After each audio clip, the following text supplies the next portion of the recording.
નમસ્કાર વિદ્યાર્થી મિત્રો, સ્વાગત છે તમારું આજના નવા વિડીયોમાં। આજે આ વિડીયોમાં આપણે બંધારણના 30 જેટલા વન લાઇનર પ્રશ્નોની ચર્ચા કરવાની છે, જે તમને આગળ કોમ્પિટિટિવ એક્ઝામમાં ખૂબ જ ઉપયોગી થવાના છે। મિત્રો, આગળ પણ આપણે આવા જ બંધારણના 330 જેટલા વન લાઇનર પ્રશ્નોની ચર્ચા કરેલી છે। જો તમે તે વિડીયો ન જોયા હોય તો જરૂરથી જોઈ લેજો। સાથે જો તમે આ ચેનલ ઉપર નવા આવતા હોય તો ચેનલને પણ સબસ્ક્રાઇબ જરૂરથી કરી લેજો, જેથી આ ચેનલ ઉપર તમને આવા જ વિડીયો મળતા રહેવાના છે। અને જો તમારે આ સંપૂર્ણ પીડીએફ મેળવવી હોય તો નીચે ડિસ્ક્રિપ્શન બોક્સમાં આપેલ મોબાઈલ નંબર પર જઈને મેસેજ કરીને તમે આ પીડીએફને માત્ર 49 રૂપિયામાં મેળવી શકશો। તો ચાલો વધારે સમય ન લેતા વિડીયોની શરૂઆત કરીએ। પહેલો પ્રશ્ન, 1956 પછી ભારત કેટલા રાજ્યો અને કેન્દ્રશાસિત પ્રદેશોમાં વહેંચાયું? તો 14 રાજ્યો અને 6 કેન્દ્રશાસિત પ્રદેશોમાં। આગળ, ભાષાના આધારે બનેલું ગુજરાત રાજ્ય ક્યારે રચાયું? તો 1 મે 1960ના દિવસે। આગળનો પ્રશ્ન, ગુજરાત રાજ્ય કયા રાજ્યમાંથી અલગ થયું?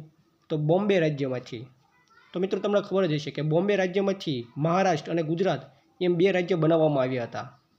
આગળનો પ્રશ્ન, પંજાબ રાજ્યનું પુનર્ગઠન ક્યારે થયું? તો 1966માં।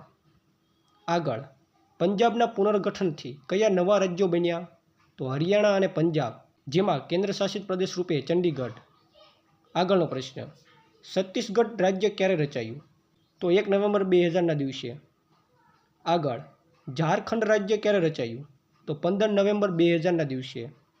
આગળ, ઉત્તરાખંડ રાજ્ય ક્યારે રચાયું? તો 9 નવેમ્બર 2000ના દિવસે। આગળનો પ્રશ્ન, તાજેતરમાં રચાયેલ રાજ્ય કયું છે? તો મિત્રો, તાજેતરમાં તેલંગાણા રાજ્ય, જે 2014માં રચાયું છે। આગળ, તેલંગાણા રાજ્ય કયા રાજ્યમાંથી અલગ થયું? તો આંધ્રપ્રદેશમાંથી। આગળ, નવા રાજ્યો બનાવવાની શક્તિ કોને છે? તો ભારતીય સંસદને, બંધારણની કલમ 3 મુજબ। આગળનો પ્રશ્ન, રાજ્યોના પુનર્ગઠનમાં રાષ્ટ્રપતિની ભૂમિકા શું છે? તો સંસદમાં બિલ રજૂ કરતા પહેલાં રાષ્ટ્રપતિ રાજ્ય વિધાનસભાનું મત લે છે। આગળનો પ્રશ્ન, ભારતીય બંધારણનો ભાગ 2 કયા વિષય સાથે સંબંધિત છે? તો નાગરિકતા સાથે। આગળનો પ્રશ્ન, બંધારણના ભાગ 2માં કેટલા અનુચ્છેદો છે? તો અનુચ્છેદ 5 થી 11 એમ કુલ 7 અનુચ્છેદ છે। આગળ, અનુચ્છેદ 5 શું દર્શાવે છે? તો બંધારણ અમલમાં આવતી વખતે ભારતમાં નાગરિક કોણ ગણાશે તે અંગે। આગળનો પ્રશ્ન, અનુચ્છેદ 6 કયા લોકોને નાગરિકતા આપે છે? તો પાકિસ્તાનમાંથી ભારતમાં આવેલા સ્થળાંતરિત લોકોને। આગળ, અનુચ્છેદ 7 કયા વિષય સાથે સંબંધિત છે? તો ભારતમાંથી પાકિસ્તાન ગયેલા અને પછી પાછા આવેલા લોકોની નાગરિકતા સાથે। આગળ, અનુચ્છેદ 8 કોને લાગુ પડે છે? તો વિદેશમાં રહેતા ભારતીય મૂળના લોકોને। આગળ, અનુચ્છેદ 9 શું કહે છે? તો જો કોઈ વ્યક્તિ સ્વેચ્છાએ વિદેશી નાગરિકતા સ્વીકારે તો તેની ભારતીય નાગરિકતા સમાપ્ત થાય છે। આગળનો પ્રશ્ન, અનુચ્છેદ 10નો મુખ્ય વિષય શું છે? તો નાગરિકતાના હકોની સાતત્યતા સંસદે બનાવેલ કાયદાને આધીન રહેશે। આગળનો પ્રશ્ન, અનુચ્છેદ 11 કોને સત્તા આપે છે? તો સંસદને નાગરિકતા અંગેના કાયદા અને નિયંત્રણની સત્તા આપે છે। આગળ, ભારતીય નાગરિકતા અંગેનો મુખ્ય કાયદો કયો છે? તો નાગરિકતા અધિનિયમ 1955। આગળનો પ્રશ્ન, ભારતીય બંધારણમાં નાગરિકતા કયા પ્રકારની છે? તો એકલ નાગરિકતા। આગળ, ભારતીય નાગરિકતા અધિનિયમ ક્યારે અમલમાં આવ્યો?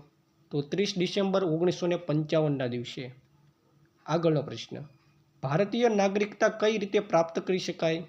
તો જન્મ દ્વારા, વંશ દ્વારા, નોંધણી દ્વારા, દેશીયકરણ દ્વારા અને પ્રદેશનો સમાવેશ કરીને। આગળ, 26 જાન્યુઆરી 1950 પહેલાં ભારતમાં જન્મેલા વ્યક્તિને કઈ નાગરિકતા મળે છે? તો જન્મ દ્વારા। આગળનો પ્રશ્ન, ભારતીય નાગરિકતાનો અંત કઈ રીતે આવે? તો મિત્રો, નાગરિકતાનો ત્યાગ કરવાથી, સ્વેચ્છાએ અન્ય દેશની નાગરિકતાનો સ્વીકાર કરવાથી અને સરકાર દ્વારા નાગરિકતા છીનવી લેવાથી ભારતીય નાગરિકતાનો અંત આવે છે। આગળ, ભારતીય નાગરિકતા રદ કરવાનો અધિકાર કોને છે? તો કેન્દ્ર સરકારને। આગળનો પ્રશ્ન, નાગરિકતા અધિનિયમમાં સુધારો કરવા કોને અધિકાર છે? તો ભારતીય સંસદને। અને છેલ્લે, મૂળભૂત અધિકારો કયા અનુચ્છેદમાં સમાવિષ્ટ છે? તો અનુચ્છેદ 12 થી 35। તો વિદ્યાર્થી મિત્રો, આ હતા બંધારણના 30 મોસ્ટ આઈએમપી વન લાઇનર પ્રશ્નો, કે જે તમને આગળ કોમ્પિટિટિવ એક્ઝામમાં ખૂબ જ ઉપયોગી થવાના છે। જો આ વિડીયો તમને ગમ્યો હોય તો વિડીયોને લાઇક કરી દેજો, સાથે તમારા મિત્રોને પણ શેર જરૂરથી કરી દો, જેથી તેમને પણ આ વિડીયો ઉપયોગી બને।